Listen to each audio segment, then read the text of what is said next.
The movie begins by showing Uruguay with a dictatorship system that has adhered to a democratic system for decades after the fall of the Tupamaros revolutionary movement in 1973. Several members of the Tupamaros movement who survived had to spend time in prison without any transparent legal process. In prison, a group of armed soldiers was gathering to conduct a briefing before they attempted to arrest the other surviving members of the Tupamaros. Some soldiers appear to be beating up hostages from the Tupamaros who have been arrested. Not long after, all the Tupamaros members who were arrested, including Jose Mujica, Mauricio Rosenkopf, and Eleuterio Fernandez, were immediately taken by the soldiers to face the chief warden before finally being put in the cell. Their eyes were covered with cloth, and both hands were also tied. Jose and his two colleagues were Tupamaros leaders who were imprisoned by the government in the hope that the three would despair and end their lives. After that, they were locked into a different room. Soon, the prison officials began torturing them by covering their heads with a cloth doused with gasoline. They were forced to inhale the smell of gas until the cloth dried. They were also forbidden to sit, so they had to stand all night against the wall. The following day, after the prison guards had uncovered their heads, they saw a sculpture on the room's wall stating that everyone who entered had to forget all the hope in them. Initially, the three of them did not understand the meaning of the writing. They then got a letter from the Ministry of Resolution and Defense informing them they would be prohibited from talking to anyone, including the guards. Even the prison shut the room windows and left only small holes. It made them quite depressed because they lived in an isolated, stuffy room. The treatment of the guards who constantly tortured them worsened their physical and mental health conditions. After 1 year of being locked in the room, they were transferred to another prison, locked up in a different cell with chained hands, and given unworthy food. They were skinny, weak, and poorly maintained. One day, General Discurso visited them to give a decree from the government containing the authority of the prison authorities to kill them in the event of an attack from the Tupamaros. Discurso also said that they were not prisoners but state hostages. He kept cursing them and even asking them to kill themselves rather than having to get persistent torture.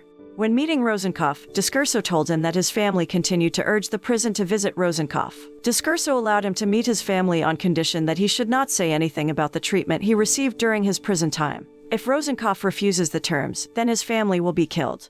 After that, Rosenkopf was removed from the isolation room to be tidied up, bathed, and given proper clothes so that the Rosenkopf family did not suspect abusive treatment by the prison. Then Rosenkopf was taken by two warden men to the room where his family had been waiting. Rosenkopf's family was surprised by his thinner and less maintained condition. However, Rosenkopf pretended to look refined and tried to smile in front of his parents and young daughter. Rosenkopf said that meeting with his family was a big surprise for him. When his daughter asked what he was doing in prison, he lied and explained that his activities during prison were just a walk. Her daughter seemed to cry when she saw her father, who had to be in jail. Meeting with his family made Rosenkopf determined to live and not give up despite continuing torture.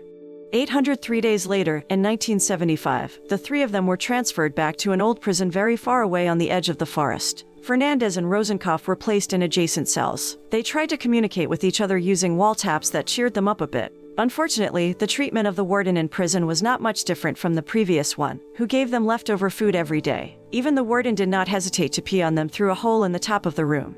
While Jose, who was locked up in another room, must be lonely and seemed to play with an ant. All the years of living without talking to anyone else left Jose depressed. He began to hallucinate and heard various sounds that frightened him all the time. Sometime later, they listened to the New Year's celebrations far outside the prison. They could only see the fireworks from a narrow window hole in the cell room.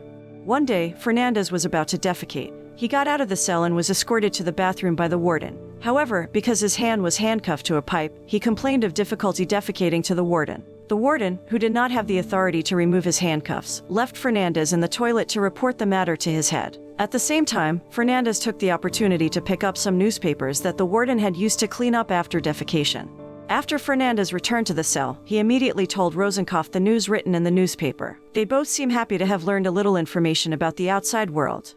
Rosa, Jose's mother, who had not seen her son for quite some time, finally left to see him. She had been in front of a prison. She was the warden who was on guard to let her in. In fact, Rosa was also willing to wait until nightfall and rain to meet her son.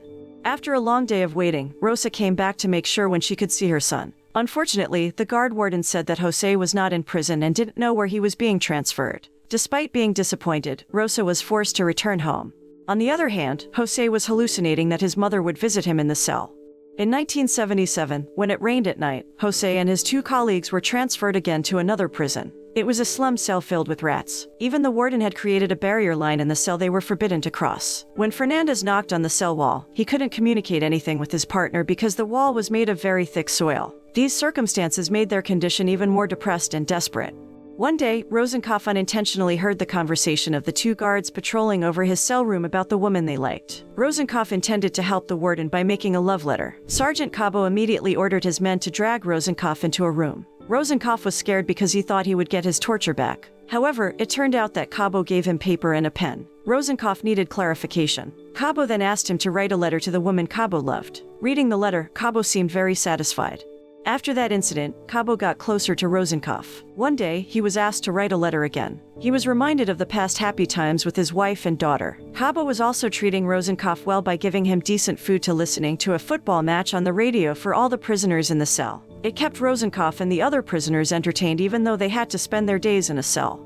Unfortunately, the happiness did not last long because Rosenkopf and his colleagues were transferred again to another prison with very narrow cells and no windows. Fernandez appeared to be trying to protest and hit the cell door, but it was pointless. On the other hand, with a very isolated cell state, Jose became increasingly depressed and continued to hallucinate. He shouted himself and beat up the cell wall.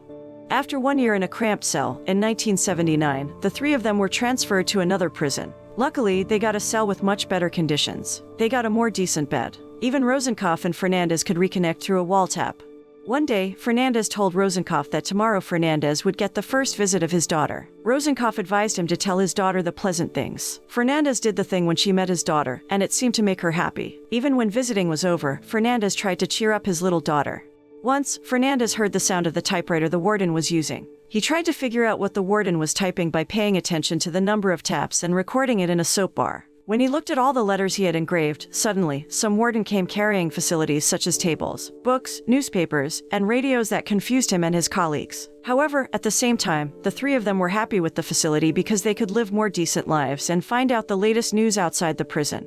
The following day, they were asked to dress more neatly and were taken to a government office to see the International Committee of the Red Cross. Before entering the room, an officer reminded Fernandez not to say anything about the torture the prison had done to him. The members of the Red Cross were only asked their names and immediately asked to leave the room. Not only that, all the facilities previously given to the three were suddenly taken back, including Fernandez's soap. The prison authorities only used all that to cover up their cruelty against Jose and his two colleagues. General Discurso came to the prison a few days later to see Fernandez. He asked about the writing engraved on the soap and suspected Fernandez was about to rebel. Fernandez defended himself and explained that the soap writing was a game he made to avoid getting bored while in the cell. However, Discurso did not seem to trust him, and he began to bring up the incident when Fernandez was arrested.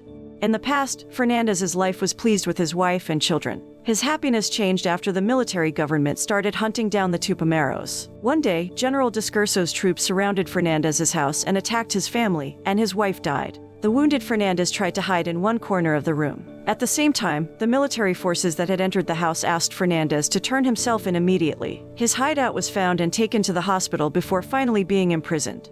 In the interrogation room, Fernandez said that he would never forget the incident, and that he was currently making up for all his past mistakes. He also said that if he believed in goodness, he would always win against falsehood.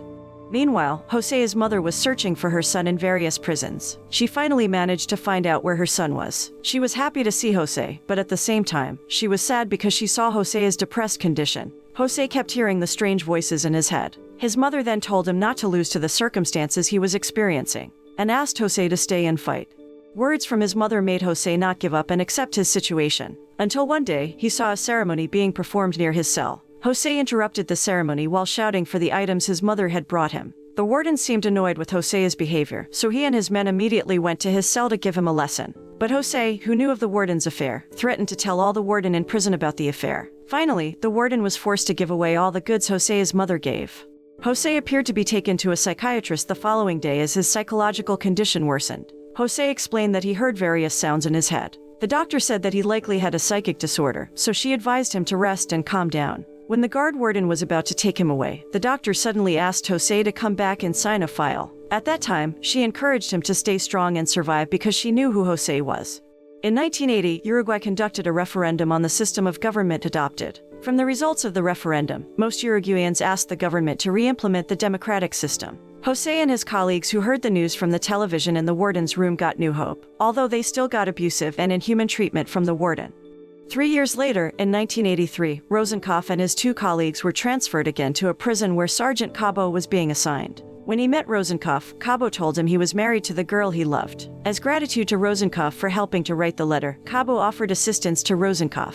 He asked Cabo to allow him to meet two of his best friends who had always been placed in different cells. With pleasure, Cabo granted the request so that Rosenkopf and his two friends were taken to a field in prison so that they could meet each other after 10 years apart and live in different cells. In 1984, the three of them were transferred to the prison where they were first locked. They also get a prisoner's uniform, indicating they are no longer political prisoners or state hostages. One day, some warden took Fernandez to the prison yard. While in the field, the prisoners who knew Fernandez gave a cheering spirit to him. With the rest of his energy, Fernandez dribbled and kicked a goal toward the warden standing. He was signaling that the victory of democracy had been in the hands of the people. The prisoners who saw Fernandez's action cheered again. In the cell, Jose was also seen smiling at Fernandez's moves. At night, Jose used the potty from his mother as a place to plant flower seeds that could accompany his days. 1 year later, because of the pressure of the people, the government system of Uruguay reverted to a democratic system. With the changing system of government, all political prisoners were finally released, including Jose, Rosenkopf, and Fernandez. On their day of freedom, all political prisoners seemed very happy that their decades of struggle had finally paid off. As his celebration, Jose brought the flowers he had planted on the ground a year ago as proof that he had survived to the end. Shortly after, Rosenkopf, Fernandez, and several other political prisoners were released and escorted on a bus. Arriving at the destination, the members of their families eagerly awaited those who had fought all along. Fernandez seemed happy because there were a lot of people and his family who had been waiting for him. It was seen that a prisoner who was released was greeted by his two daughters who ran toward him. The last scene shows Rosenkopf meeting his mother and daughter and immediately hugging them. Fernandez and Jose also appear to be seeing their families. At that time, many people who had separated from their families could finally embrace and regroup. A warm and happy atmosphere was implied in the meeting.